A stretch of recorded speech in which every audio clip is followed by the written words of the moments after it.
All kinds of science and meteorology going on today. Forest fires up in Canada. The smoke and the particulates in the atmosphere are being blown over the valley. And as that happens, it really causes havoc with the sun's light. Now, think of our atmosphere as being 50 to 100 miles deep.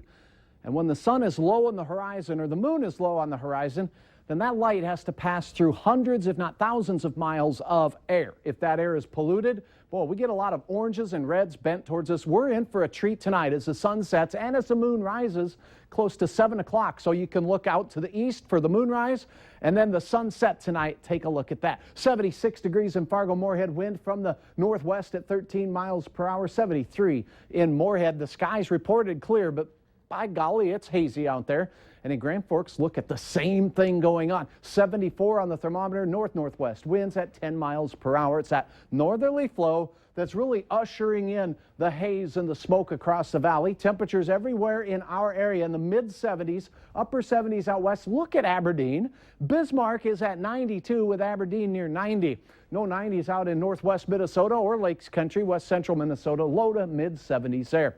North flow clearing the skies out as far as storms go. Those way off to the east. We're in easternmost portions of Minnesota and western Wisconsin. As we look on the grand scheme of things tonight, nothing upwind from us to really bring us any precipitation into the evening and overnight hours. But it's this north flow that keeps us cool. You can see the boundary between us and the warm air out to the west. Here's a look at your hour-by-hour forecast. Now, where that boundary is, we could see 1 or 2 thunder showers develop. Our model brings some weaker stuff through Wells County, down into Stutsman County for Jamestown, Cleveland, Medina, and we'll keep our eyes on that. I'm not sold that that will happen, but if it will, have that umbrella handy. Looks like temperatures slip down into the 60s and 70s as we go through the overnight. Overnight gets real cool out in the mid-50s in portions of central Minnesota. Clear skies and very quiet winds allow for some nice cooling and crack the window kind of weather, but clouds building into the west. A wind shift as we go through the day, a little more easterly component, and that'll begin clearing the atmosphere just a touch, but I think it's another hazy start to the day. Look at this. Won't see haze with all these clouds overhead. Increasing clouds from the west will kick off some afternoon showers and thunder showers, while in Minnesota, things quiet. These will move through the valley as we go through the afternoon. So hit and miss showers and thunderstorms. Not everyone will see them. More potent storms possible as we go late Tuesday night into Wednesday. We'll keep our eyes on that as we take a look at temperatures tomorrow. Fargo-Moorhead rising from near 60 to start the day, and you're on your way to work. Lunchtime temperatures climbing through the mid-70s, near 80 for your afternoon.